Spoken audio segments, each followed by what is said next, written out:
in exchange for a lot of other things, which we know the public like. Right, now, the government and the Home Office in particular has been treading very gingerly on this question of a youth mobility scheme. I mean, do they need to? Because there seems to be quite a lot of liking for it. No, I mean, if you look at the headline figures, actually, it looks like the youth mobility scheme is very popular. Only around 14% of the public say they oppose it. Yeah. You've got around 60% in favour. And actually, the argument which is sometimes put on youth mobility is, but people are talking about Western Europe. Once they realise it includes newer European countries, they won't be as supportive. We actually tested individual countries, some of the newer countries, Romania and other countries in Central and Eastern Europe, and people still supported it there. So I actually think the government is pushing an open door with public opinion here. Now, no one is going to start proposing rejoining the EU anytime soon. However, I've been asking the question. Well, you've got to ask the question. If you're talking about the EU, we found the country remains as divided as ever on whether we should start negotiations on rejoining. 43% would like us to, 39% wouldn't like us to, but decisive or indecisive, depending on how you look at it, are 18% of voters who say they don't know what we should do. And of course, if it came into view, they would start to form an opinion. But you can understand why the government is hesitant to shut down any chat about potential rejoining when the country is still so split. Right. Big story yesterday, the U-turn on the winter fuel allowance for pensioners. Tell us what people are saying about that. Well, I can tell listeners, in pretty much any focus group I did on politics, winter fuel would come up, and people were really angry about it. It was the Labour policy with the highest cut through of any, actually, and the most unpopular. So I think they had to take action. It was becoming like the Lib Dems and tuition fees. And interestingly, we asked about a U-turn, and we found that most people said they'd think better of the government, and they'd see the government as stronger if they made a U-turn. So I think as long as they land it right and have a policy in place, they'll be on good ground. OK, Chancellor, take note. Luke Trill, let's talk again. Thank you. Next week. And Pienaar and Friends is coming up here on Times Radio.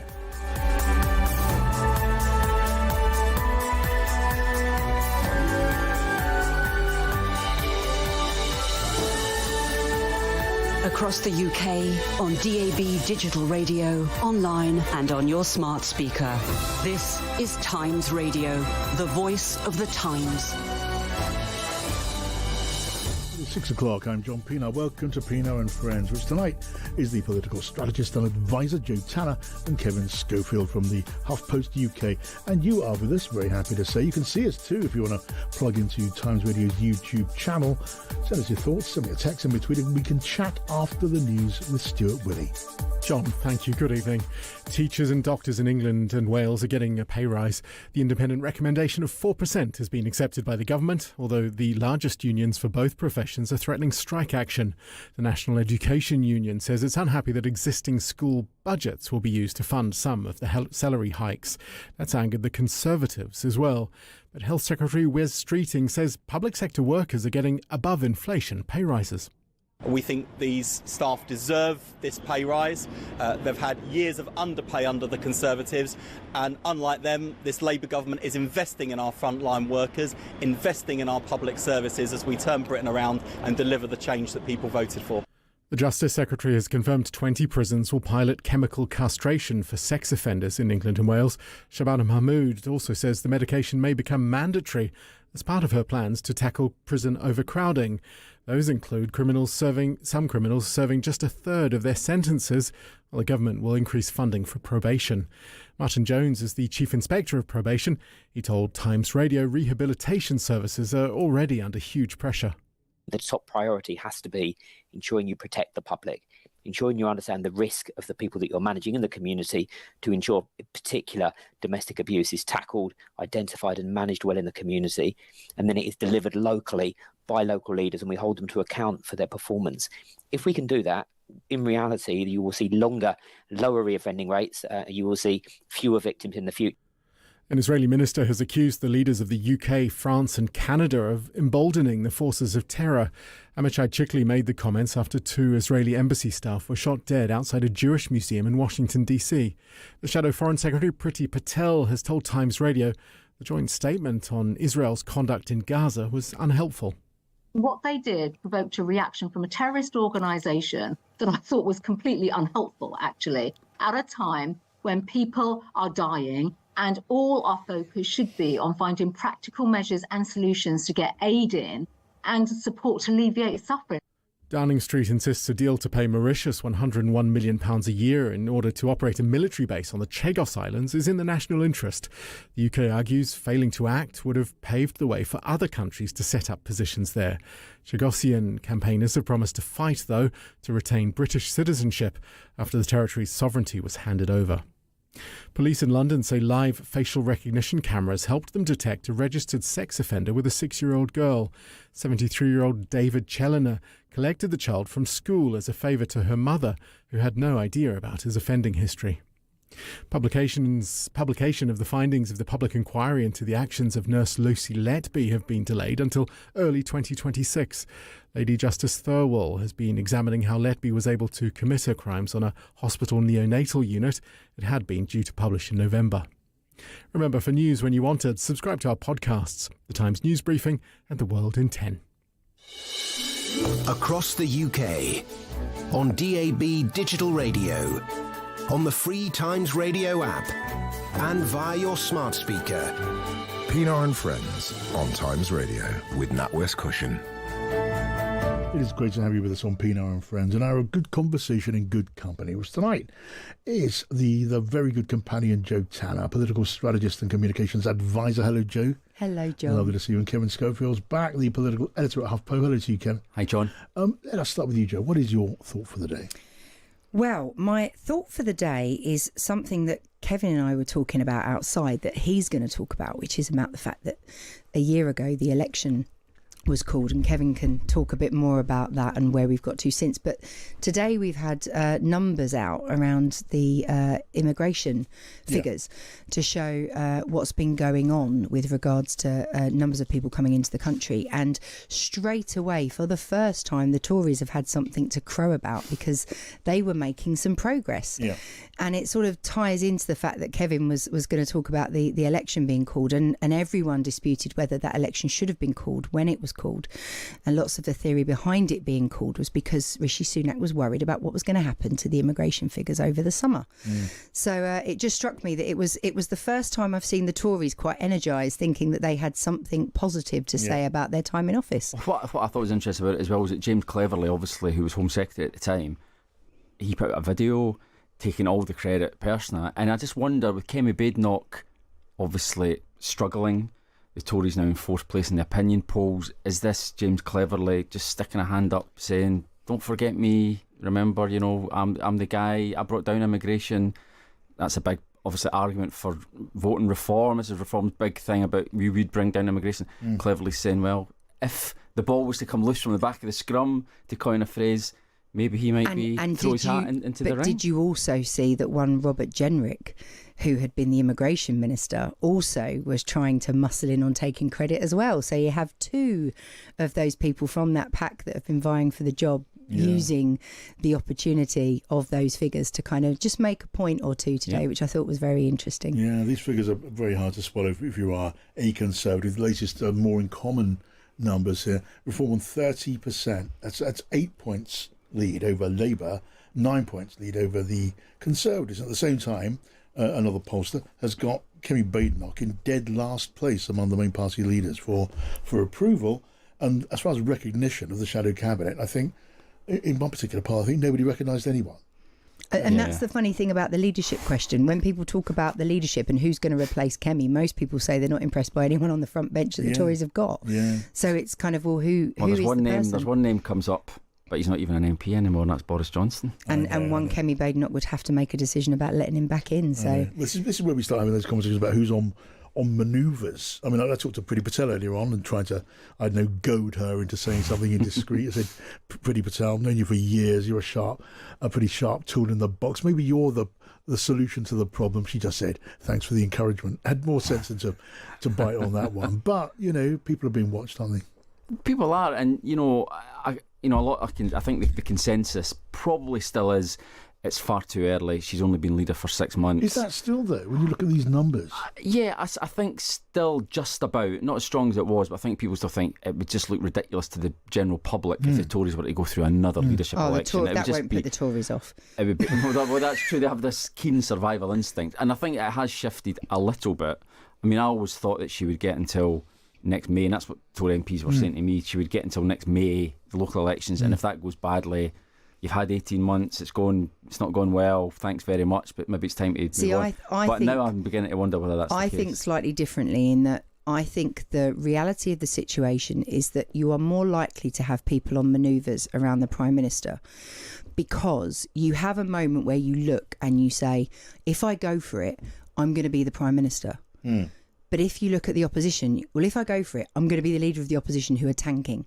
So it's not as attractive a job to take over. It's actually more likely to look at a Prime Minister that is struggling and to say, do you know what, I'm going to start just whipping up. I'm just going to start having, what is it they call it, soundings. I'm going to have some soundings. And so you're more likely to want to go for it, because with a big majority like Keir Starmer's got, it's more attractive to try and go for that job because you know you're going to be Prime Minister. Even if you're only Prime Minister for 6 months, you're still going to have been a Prime Minister, and you probably will be longer than Liz Truss. So, you know, why not go for it? But if you're leader of the opposition and all the talk about Boris is just, I couldn't think of a worse job to do than be leader of the opposition when you're all over the place and you've still got a significant amount of ground really to cover, to apologise and make up for the state that you left things in. And the only person that ever really, in my view, had the balls to get anywhere close to that was James Cleverly, because he actually stood up during the leadership campaign and said, sorry, we didn't do a great job. And he's probably one of the only prominent Tories that's actually been prepared to do that. But it's not a particularly attractive job. It's very difficult. You're often leader of the opposition for a while, a decent chunk of it.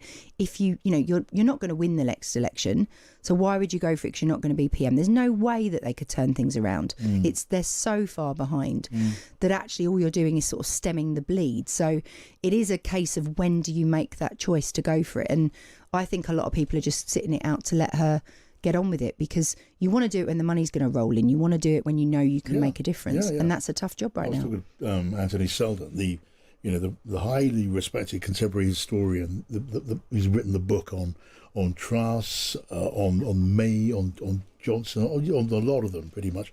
And his view was that the Tories could be. He gave it a 1 in 3 chance of facing an extinction event, but he also thought they'd be utterly off their rockers to change their leader now, and you can see where that comes from. And as you say, Joe, I mean, if let's say someone moved in the next 6 months, we're still early in this parliament, and things are going to get worse before they ever get better. Who wants to come into a party when it's on the slide?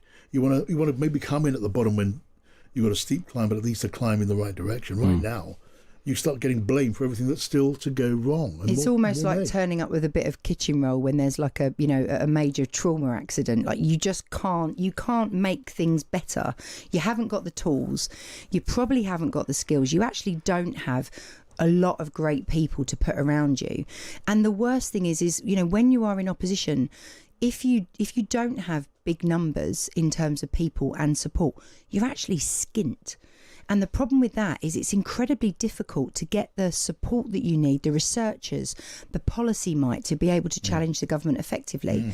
And particularly for a party that's been in government, they've actually lost a lot of talent, and also probably had a lot of MPs who have been used to having quite a lot of infrastructure around them to do stuff. When they're suddenly left with one junior researcher is the best resource they've got, they've actually got to work a lot harder to land any blows. And the reality is they should be landing considerable blows, because the government aren't doing a great job at the moment. But they're not because they're nowhere there. Exactly. I put it to Anthony Seldon yesterday, and the memories of the Conservatives in office is still so fresh.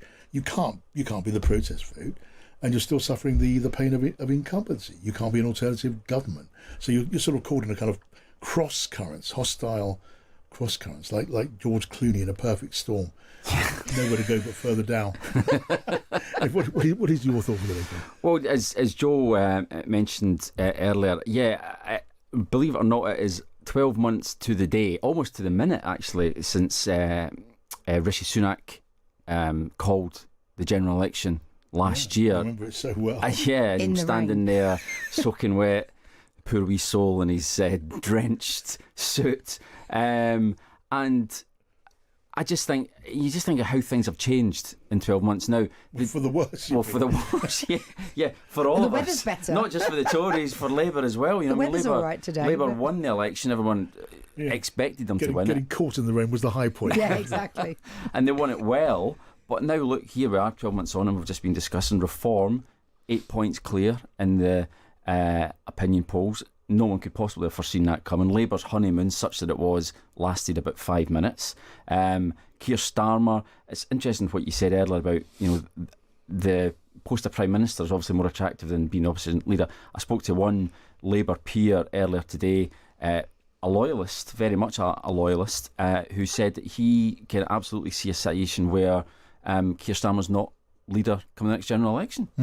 Which this is not someone who's prone to hyperbole or panic or anything like that. He just thinks, you know, he's struggling, and that he can absolutely see a scenario where he might not even be leader, and how politics has just shifted remarkably. In Scotland, I always talk about Scotland, I know, but the SNP, you know, were routed at the general election. It looks like they're on course to be re-elected comfortably at the Scottish Parliament election next year.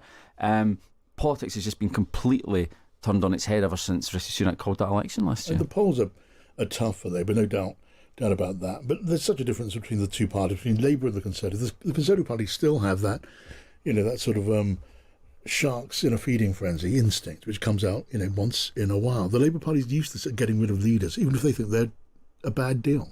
Absolutely. I remember when Gordon Brown, I mean, that was a kind of classic example. Gordon Brown in the run-up to 2010, how many coups were there against him, which were absolutely rubbish. I remember Jeff Hoon calling one that was dead by PMQs. It was like a Wednesday, and I don't know if you remember that one. But remember John Hutton, didn't he resign? And it was like someone throwing a brick in the water, and it didn't even make a splash. Exactly. Yeah, absolutely. And you're right, Labour are hopeless at it, and I would bet my mortgage on Keir Starmer still being Prime Minister come the next general election. Would you bet your mortgage, though, on Rachel Reeves delivering the next budget? Because I'm not convinced she's still going to be around. You mean the one after that, presumably? I don't think she's going to be delivering the budget come October. Well, I just think there's something really interesting around the announcement that was set up yesterday. It was all pre-planned. It was a planted question, right, to talk about pensioners, to use that as the intro to the U-turn on winter fuel. Yeah. Done when your Chancellor is out of the country. Really, you know, Joe? it wasn't. Well, it's interesting that and the fact that this accidental leak to the Telegraph of all places of Angela Rayner's memo, and you just think there is something about the economic policy, the decisions that were made. The biggest decision that defined the start of this government was the winter fuel decision. Yeah. And yet your Chancellor, who is supposed to have an iron grip, who a year ago, if we compare to a year ago, nobody would make a spending commitment without Rachel's approval, without Rachel being the one to say it, really. No one would commit to anything. Now she's in Canada, a G7 finance meeting, and a major reversal of her policy is being announced, pre-planned.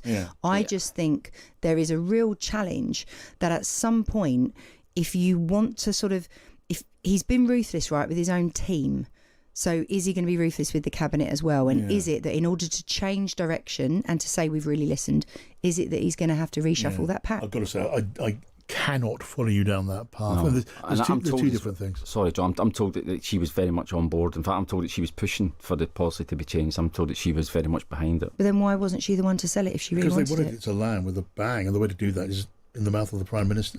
I still don't think it looks good if it's not your Chancellor saying it, it's your Chancellor's policy.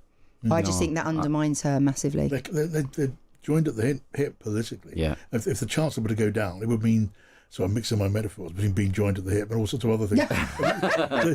It would mean the ship was on fire. You know, they'd be joined at the hip on a burning deck. There's normally octopus or a fish somewhere.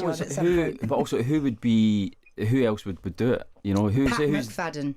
Yeah, but Pat McFadden's not going to do anything differently from Rachel Reeves. If anything, Pat would probably be even harsher on public spending. Maybe, but you don't. I don't think you undermine your Chancellor by making the announcement for her. I just think it looks. I think you're high on plots, Joe. That's what's happening. Maybe I'll hang around the Tories for too long. But Angela Rayner, it's a different kettle of fish. I don't know what's in Angela Rayner's mind. I've got to say, when I saw that, my very first thought was that is a message to the party.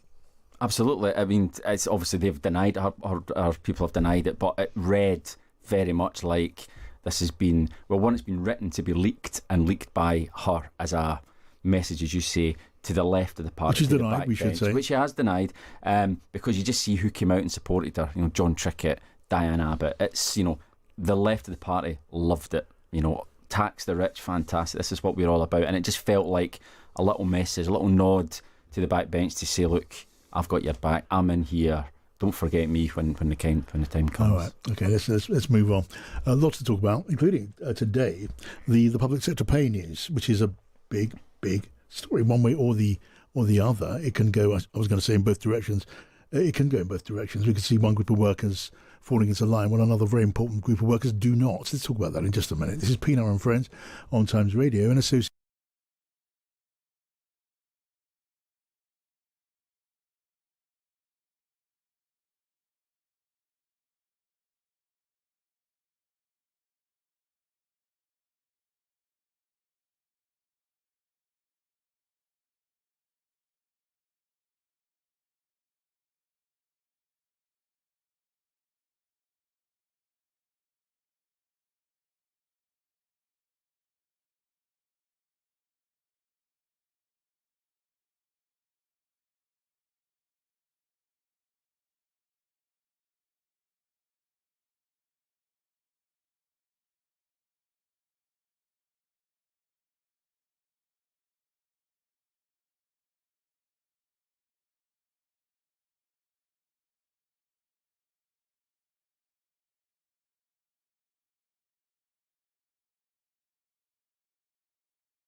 Friends on Times Radio with NatWest Cushion, making workplace pensions and savings easy. Search NatWest Cushion to find out more.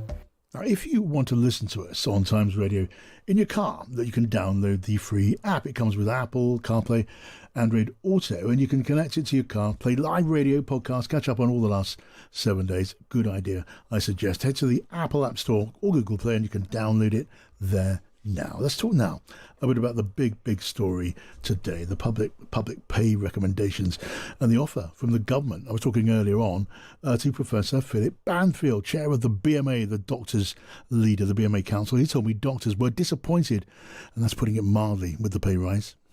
What we were expecting was something that provided the commitment to restore the lost pay of doctors. This isn't about a pay rise. This is about restoring the value of doctors' pay to the level of 2008, which is still about 25% behind. And of course, the consequence to that is that our doctors are voting with their feet and either working abroad or leaving the NHS altogether. Right. So gently and softly spoken, but it was a warlike message, wasn't it? And then I spoke to Daniel Kabidi, the General Secretary of the National Education Union. That's the biggest teaching union.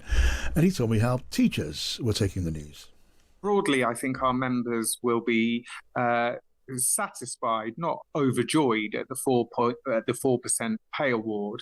Their main concern will be about the issue of funding and the question of funding. Our members care deeply about children and about education.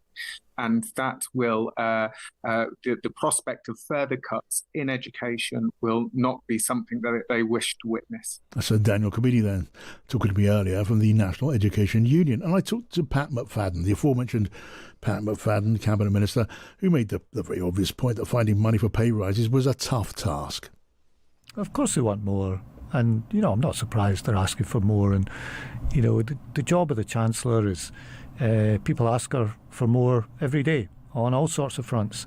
And she's got to take all these things in the round and make a decision. So I understand that people will, when offered a pay increase, will always say, I'd like more.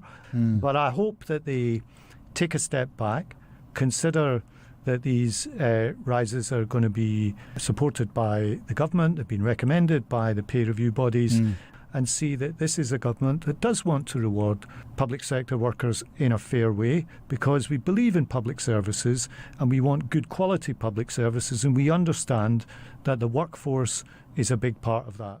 Pat McFadden there, trying to pour a bit of oil on the troubled waters. What do we make of that? There was an interesting difference there, wasn't there, between the BMA leader and the teachers leader. The BMA leader, we'd be surprised if this doesn't end up with more industrial action, wouldn't we, from the way that they're talking now, before they've even, put it to ballots and all the rest of it and come up with a final decision. The leader of the teaching union, interesting that he was saying, look, there's not enough money for education, but he thought his teachers would be pretty much happy with the pay offer.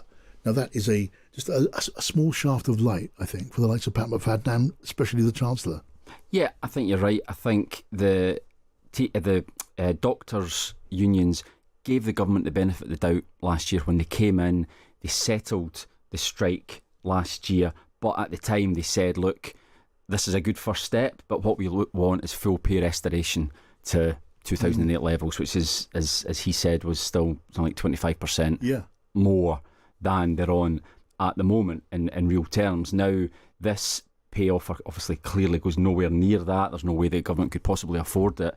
And I think as politely as he could, he made it clear that they should brace themselves, I think, for more industrial action, which would be a massive political problem. And one of the big selling points that Labour had going into the last election was, the industrial relations have collapsed under the Tories. We will come in, we will sort it. And initially they did.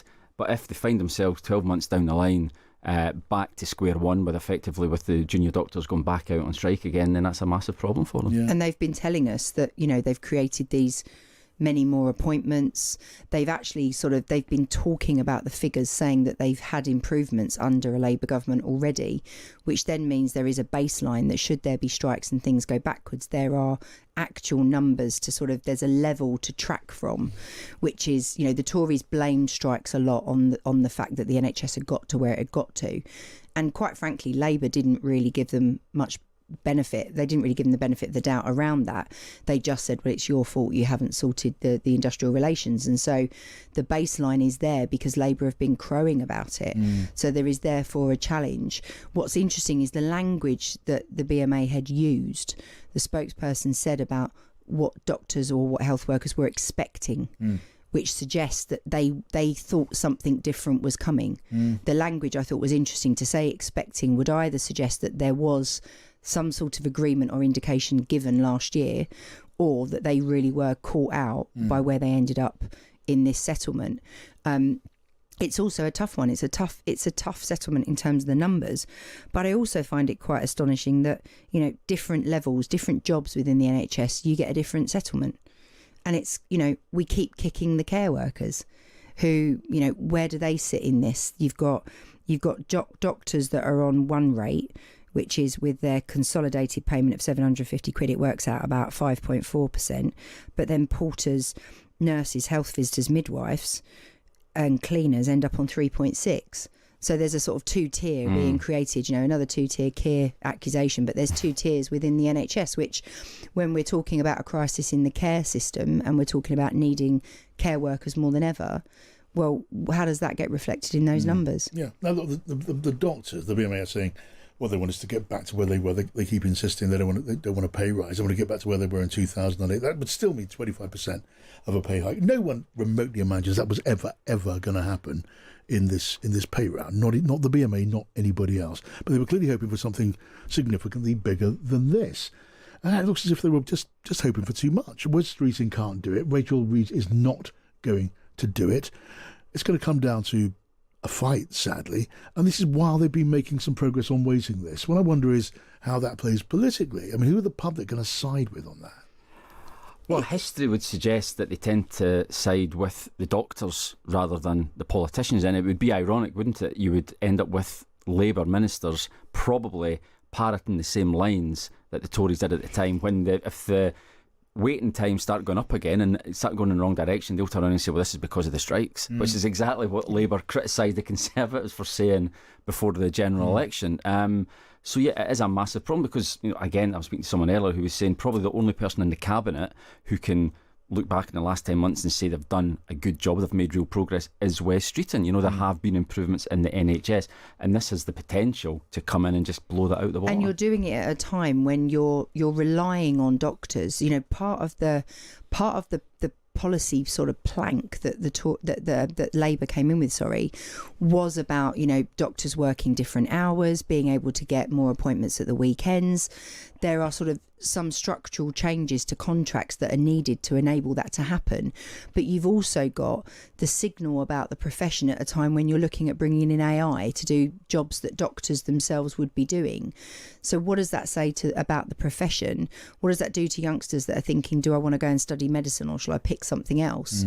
Because actually, is this a job I want to go into if I think that some of it's going to be replaced anyway by machines, but also you don't get paid very well if you do it? How do you reckon the opposition parties play this?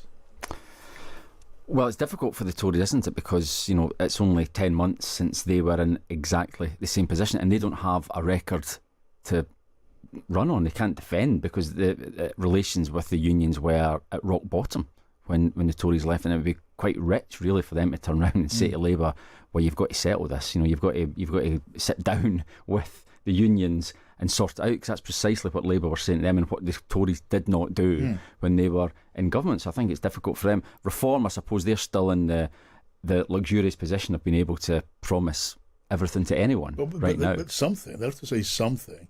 And now, look, where are they now? Look, as I say, 30 points in the polls, 8 points ahead of Labour. We're at the point now where people are going to start saying, what are you actually standing for? What is your idea here? Not just, you can have my vote because I'm really, really hacked off with everybody else. And this is going to be the big story. This is going to be the big story in a matter of, a number of weeks. I don't even know what I think they're going to say. Well, I have no idea really what their position is. The only position they've had right now on the NHS is denying that they plan a French-style insurance system, because Labour have kind of got them on the back foot a little bit over that because of what Nigel Farage has said in the past. They've not really drilled down into the details about how they would handle industrial relations with it. I think they'll just say unions. You can't trust. The other lot couldn't do it. This lot can't do it. We need a completely different approach to industrial relations in the health service. And I think if I was Reform, I could see that. I could see Reform. Not that I'd ever be Reform. I probably should rephrase that. I could see Reform taking a stance which is almost quite combative with the unions. I think they could go in quite hard and say, you're just unrealistic and that you want to just hold us to ransom, and effectively say, you're not, the negotiations, clearly the two main parties have failed miserably. We need to do things differently, and potentially go down the road of, whether they start sort of trying to talk about more action being taken against those that strike, something a bit harder line. I think there's a potential for them to go in a completely different direction, because if the money isn't there, as allegedly it isn't, then I think you get to the stage where, with all strikes, with any industrial action, there is always a point where the public's patience is pushed to a level that the public just can't cope with. And I think you then get to a stage where, is that where the likes of Reform step in and sort of say, this is madness? You can throw a lot of shade at all sides, really. You can throw the shade at the politicians, the government, and also at those that end up striking or threatening to strike. But in the middle of it all, you haven't really got to come up with a policy as to what you do. Right. Josh writes in, thank you, Josh. Josh says, politically, the public hasn't got much truck with what they perceive as greedy public sector workers asking for even higher above inflation pay rises. Now Labour are in, it can't be blamed on out-of-touch Tories. I really think the unions are at risk of overplaying their hand, and thank you for that. Jan writes in, loving the programme, John. Thank you for that, Jan. She says, I hear so many people saying they despise Starmer. I can never remember hearing such words in all my years following politics. I'd look forward to him replacing Jeremy Corbyn and hearing him debate, but all I'm hearing is anger, and especially the way that he speaks to Kemi. She says, I listened to PMQs yesterday, and the way he went at her was hard to listen to. Jan says, I don't think he'll last till the next election. Anyway, keep your thoughts coming in. Send me a text, 87222, start with the word Times. What about a voice note? Join in your own way, in your own voice, on WhatsApp, 0333 003 2353. More coming up here on Pienaar and Friends. Now, though, let's get the news with Eliza Phillips. Across the UK, on DAB, online and on your smart speaker. This is Times Radio. John, thank you. Good evening. Releasing violent criminals from jail early will bring chaos to streets, according to police chiefs.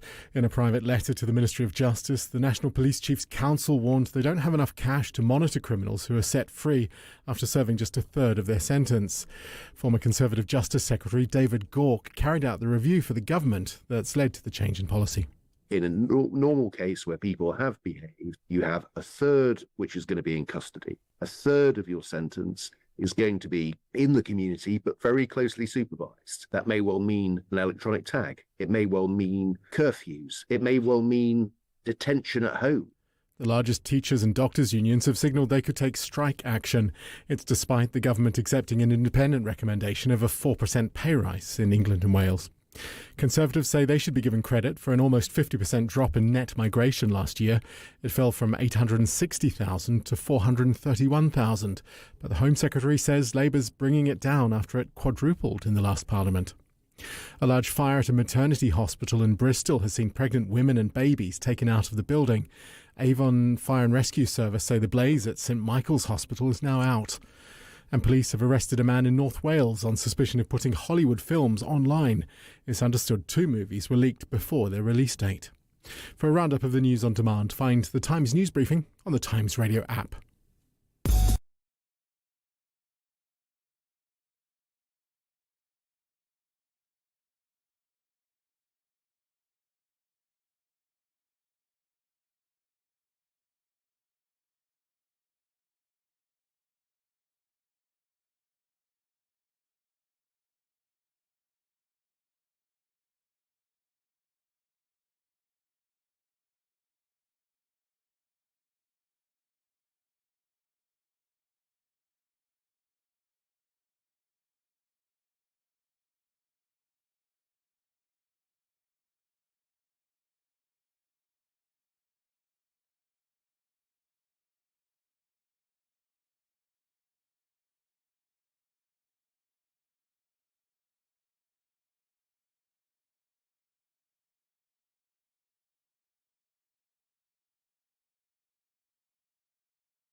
Financial future. Search NatWest Cushion to find out more.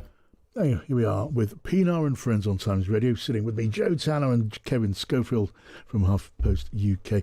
After this, Andrew Riley is going to be in. He's in for Kate Borsay from 7, and he's going to be talking to the former Israeli diplomat to the US, Dan Arbel, about that awful shooting in Washington, D.C.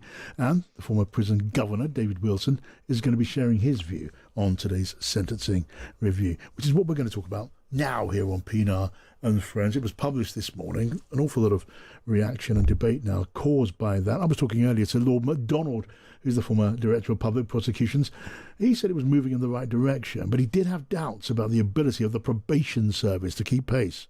I've got close friends who work in the probation service, and I know exactly the pressure they're under. Ever since Chris Grayling tried to privatise the service several years ago, it's lost morale, it's lost staff, it's particularly lost senior people. They're underfunded, they don't have enough people with experience, and this is a medium to long-term project. The first thing is to recruit more probation officers, but of course the probation officers who are recruited will be relatively junior, so we need to be trying to recruit people and put them into positions of seniority with adequate training as soon as possible. This new balance of putting more money into rehabilitation and spending less money on prisons will only work if the probation and rehabilitation services are properly funded and properly manned with the right men and women.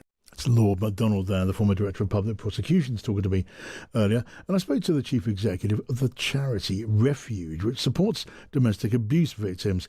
Now, that had mixed feelings about these plans, especially when it came to the probation service. Without significant investment and training, it hasn't got a great track record. But I mean, there is a commitment, there is a recommendation in the review that there will be that investment. There are some good things in the review around things like domestic abuse flag for perpetrators that will follow them through the justice system. But we do then need the probation service to act on those flags and to ensure that there are appropriate licence conditions, that there is enhanced supervision in the community. It's great that it looks like there's additional investment in things like electronic tagging, but then we need really swift response if conditions are breached. So I think, there isn't an amazing track record, but it seems that there is a commitment to really strengthen the probation service. But that needs a lot of work, in all honesty, and it will take a lot of time. Right. Now, I also spoke about probation to the Inspector for Probation, Martin Jones. Was he confident about his service with this extra burden, the shortage of money, even though there's extra money, some 700 million on the way? This is what he said. So it has to be, I think, a relentless focus on the bottom line here. And one of the things that I'm asking the government to do is focus on the bureaucracy. Probation officers spend far too much time form filling out processes behind a computer screen. We need them out there working with offenders, supporting victims and ensuring that risk is understood. If we can do that in combination with the funding that we've got, we can make a difference. And it is also about making use of that technology, tagging where appropriate, alcohol tagging. I think it's a significantly impressive piece of development over the last few years. We get 98% compliance with alcohol tagging, but it has to be accompanied by a professional probation officer properly trained to ensure that they can act when there are issues. I have to say, Martin, you don't sound completely confident. Well, I mean, I guess what I would say is obviously I've been seeing real challenges on the front line and, in particular, the early release schemes have placed huge pressure on the probation service. What I would say, in fairness to ministers, is, in February time, the Lord Chancellor announced the recruitment of a further 1,300 probation officers. That's obviously a good start. Obviously, the funding here, I think government appreciates that these reforms will not work if the probation service cannot stand up to muster. And obviously, I'll be keeping a very close eye on things to ensure that things improve.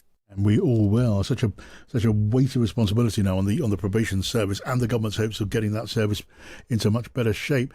Another controversy, really sensitive topic in today's plans, was the idea of, it's called chemical castration. It really means drug-induced loss of libido, principally. The idea the Justice Secretary is floating is that it might become mandatory. At the moment, and for years, it's been a kind of voluntary option. Still, mixed reaction to that. Gerald Barling is a former High Court judge. He was not at all sure that idea was feasible. I don't know whether the existing forms that are used in the pilot scheme in the southwest of England for voluntary chemical castration, as it's called, it's reductions of libido and so on and so forth. Yes. But there are different types of drugs, and I think they very much depend upon the cooperation of the recipient. Yes. So whether it's practical in general terms to do it is one question without the cooperation of the prisoner. But whether it's would pass muster in terms of human rights, yes. So long as we're members of the convention and the Human Rights Act applies, I'm not sure. I mean, whether it would survive a legal challenge. Now, the former High Court judge, Sir Gerald Barling, on this package overall, guys, what did you think of it, Kevin? I mean, I think it is a fairly balanced package. Clearly, there is a crisis. The government managed to dodge a bullet, if you pardon the expression, last year by releasing thousands of prisoners to avert prisons effectively bursting at the seams. But we knew at the time, and they said at the time, that was only a temporary solution. It was announced last week that I think it's November, the prisons would be full again unless something is done. Clearly, something needs to be done to stop sending as many people to prison. But politically, I mean, this thing is fraught with difficulty. I think particularly for the Labour Party, it's much easier for the Conservatives to present themselves as tough on crime, tough on law and order. The optics of a Labour government sending fewer people to prison is difficult. It's very difficult for them. But I think at the moment, they would probably still get the benefit of the doubt from the public because they can say, well, the Conservatives didn't build enough prison places. They were locking up too many people. The prisons were dangerous. People were coming out not rehabilitated, much more likely to go back in again. So something needs to be done. But as your interviews earlier were showing, the pressure now is on the probation service. These people still have to be dealt with. If they're not being sent to prison, they have to go somewhere to be punished and to be rehabilitated. And we've seen, sadly, many examples down through the years of the probation service failing. And it's one of those situations where 99% of cases can go absolutely perfectly, just as planned. All it takes is for one case out of 100 for something terrible to happen, an oversight, for someone to slip through the net, and a dreadful crime is committed, and the probation service gets the blame. And now the government will get the blame because people will say, well, hang on a minute, that person would have been in jail if it hadn't been for your reform. So it's very, very difficult. So I think it is a step in the right direction, but it is politically potentially very, very dangerous. And those things are going to happen. I mean, someone or someones are going to be allowed out early, and they are going to abuse, hurt their former partner. They're going to damage someone. They're going to kill someone. That is inevitable. Sadly. And then the whole scheme is going to be looked at again, but the probation service in particular, I suppose. What are you thinking, Jay? A few things. The first is that it worries me that we're having such a conversation about what to do with people when they've committed the crime, and I don't think we've had anywhere near enough conversation about how to stop the crimes being committed in the first place. The emphasis on trying to turn people away from making catastrophic decisions with their lives and sometimes ending other people's lives or turning someone's life upside down by committing the crime in the first place. We've gone such a long way from the big society and all the sort of conversation that we had of old.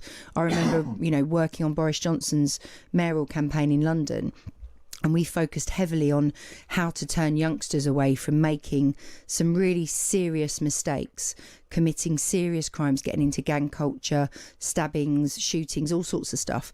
And yet we just don't talk about that anymore. We're now talking about what to do with people when they've done it, but we're not talking anywhere near enough about how to stop that from happening in the first place. And it worries me. I've got a teenage son that when I worked with Boris all those years ago, I was pregnant with him, and I was working on a campaign to stop youngsters making those mistakes. And yet my son is of an age where he's been mugged. And I think if you speak to a lot of people in this country, certainly a lot of people in London would say they feel that the streets are less safe than they were a few years ago. So I think there is a part of the conversation that is missing. I'm a huge fan of David Gauks. I think he's very sensible. I think it was a good call by the government to get him involved. I think plenty of what he's saying is very sensible, but I think it goes back to the same old problem, which is, the reason the care system has got so many problems is we don't have enough of the right people in the system being able to provide what is needed. Probation service is the same. We have cut certain services. We've cut the voluntary sector. The voluntary sector is in even more of a state because of things like the NIC's contributions. That the national insurance situation for charities is hugely dire and has put strain on their resources. So the different interventions that you've got, not only to stop people when they're on the verge of entering a life, let's face it, once they commit one crime, the chances of something else happening, the chances of getting into prison, then not being rehabilitated, are huge. And we've talked about making prison work. We've talked about how to turn people around. We've talked about how to make school better so that people have better life chances. Like, we are failing much earlier on in the system. Once you get to prison, that is a significant intervention to make a positive impact on someone's life at that point. So the idea of, will you let people out a bit earlier? Well, what does that do as a deterrent if you've already entered a life of crime anyway? And it's that stuff that I still don't feel we're really talking about in this debate. We have to make our country safer. Letting people out early once they've already started on that road, they're still going to have a criminal record. They still may have trouble getting work. They may still have to turn to crime anyway to fund their lifestyle because they have no other options. How does this stop any of that happening? And that's my fear, is just that there is a much bigger debate than just the prison population that we're actually not having, and we should be. Good thoughts, Joe. Thank you. Now, we've got more to talk about in the time that's left to us. This is Pienaar Friends on Times Radio in association with NatWest Cushion, putting your employees in control of their financial future. Search NatWest Cushion to find out more. Times Radio Market Watch in association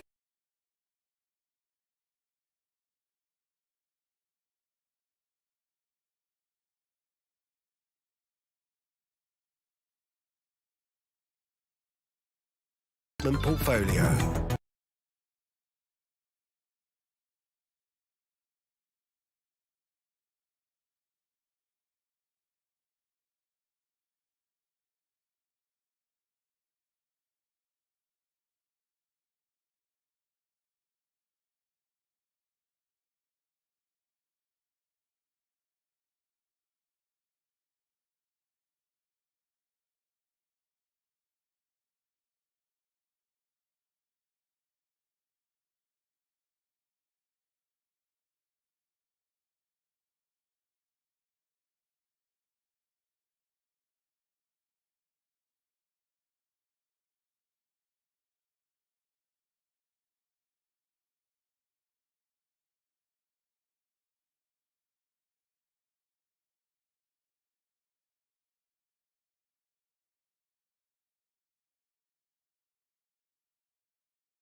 Kevin Schofield from HuffPost is here. So is Joe Tanner, the political advisor and strategist. I want to talk now about Israel. And the dividing lines in that argument were always sharp. They always had a razor's edge. That's now sharpened to a painful point at this point. We had earlier today the sad news of the shooting of 2 Israeli embassy workers in Washington, D.C. A man suspected of that shooting was chanting "Free Palestine" after the attack.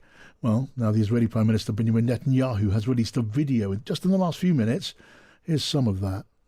For these neo-Nazis, Free Palestine is just today's version of Heil Hitler. They don't want a Palestinian state. They want to destroy the Jewish state. I could never understand how this simple truth evades the leaders of France, Britain, Canada, and others.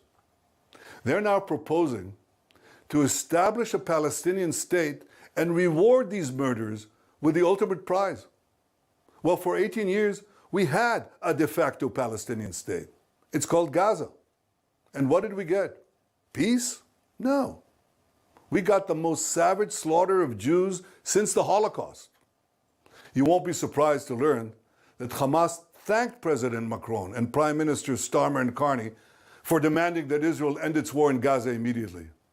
Hamas was right to thank them, because by issuing their demand, replete with a threat of sanctions against Israel, not Hamas, these 3 leaders effectively said they want Hamas to remain in power. They want Israel to stand down and accept that Hamas's army of mass murderers will survive, rebuild, and repeat the October 7th massacre again and again and again, because that's what Hamas has vowed to do.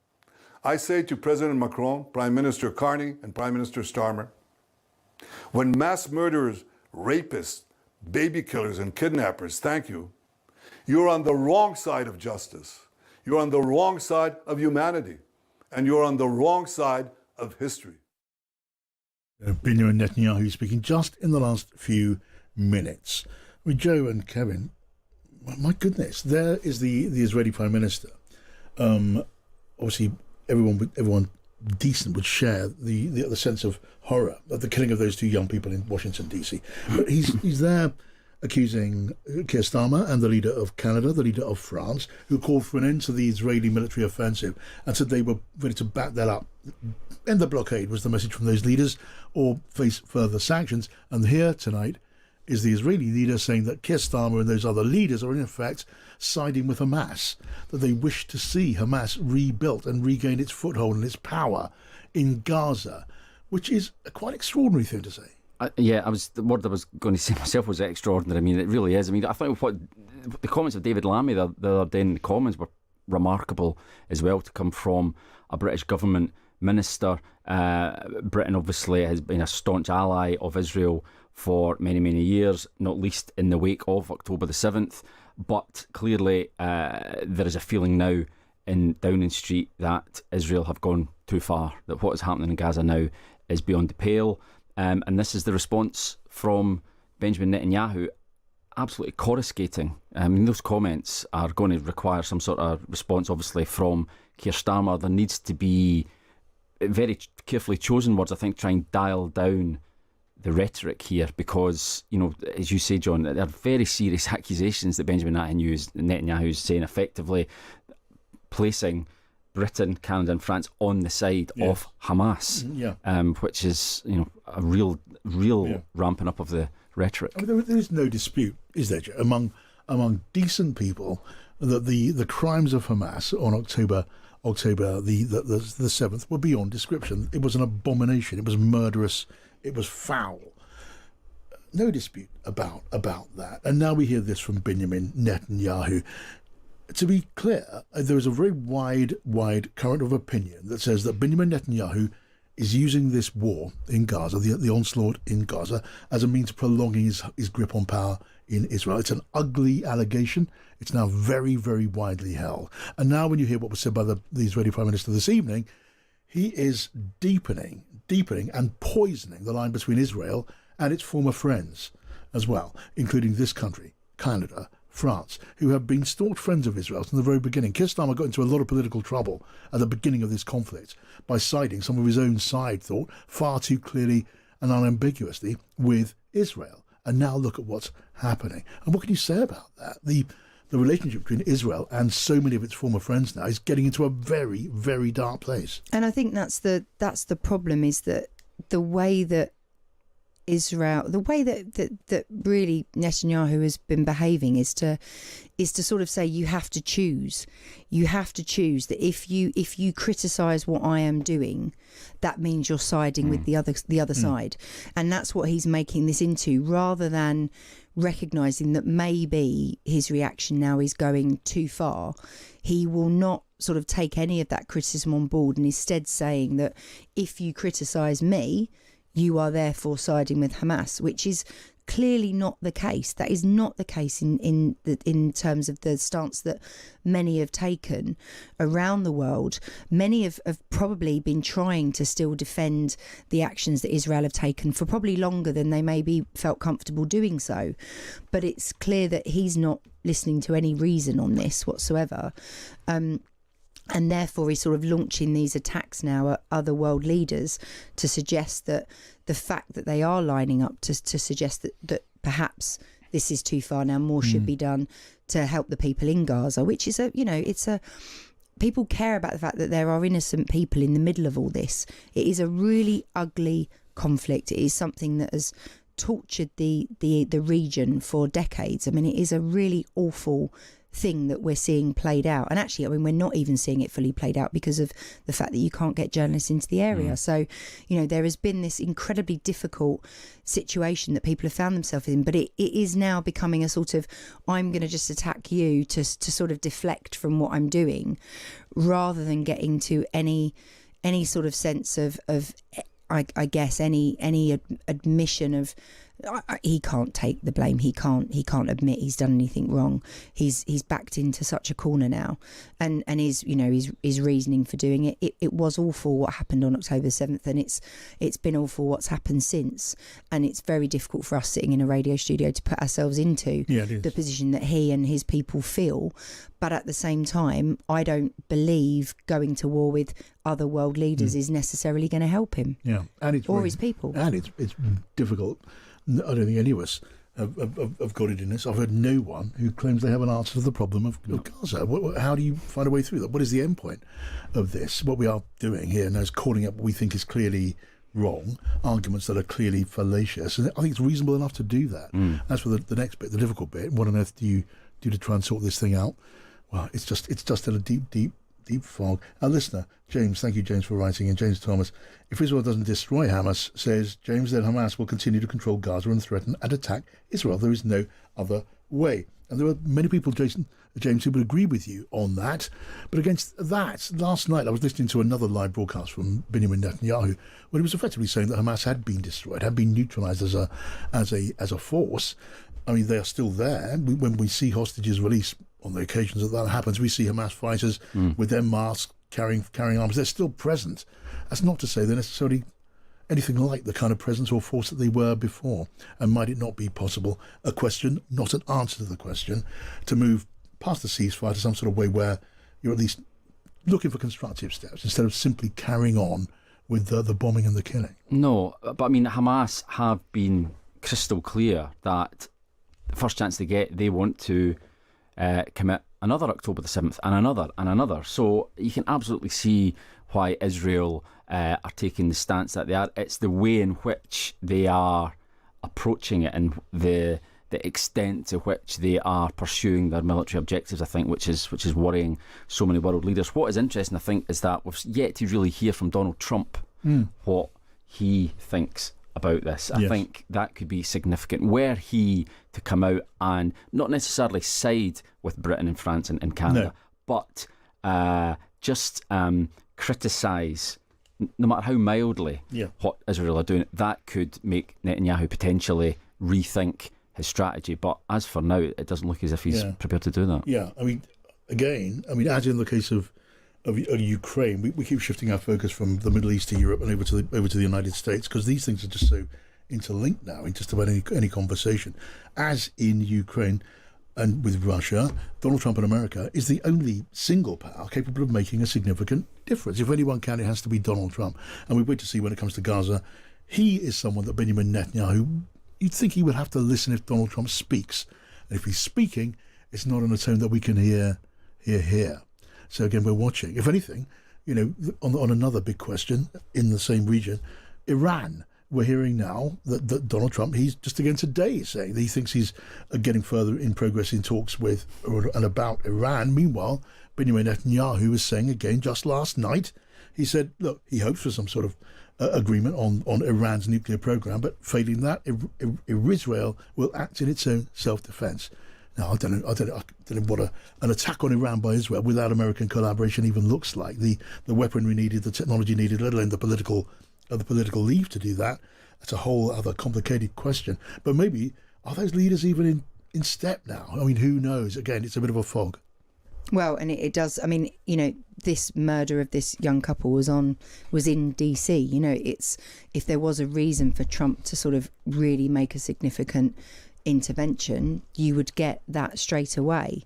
And I think the challenge now is that too many of these, it feels like lots of world leaders have got lots of their own stuff to be dealing with, and how they're all interacting and how they're influencing each other, goodness only knows. But we really do need peace in that region. We're going to have to leave it there. Time is up. Joe, great to see you. Let's do it again next week. Same Kevin. And thank you for listening. Our producer was Emily Leahy. Robin Warren was our technical operator. And as promised, Andrew Riley's up next, sitting in for Court Ball. So it is Times Radio.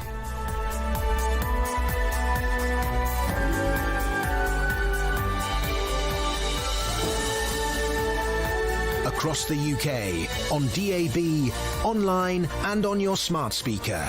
This is Times Radio, the voice of the times.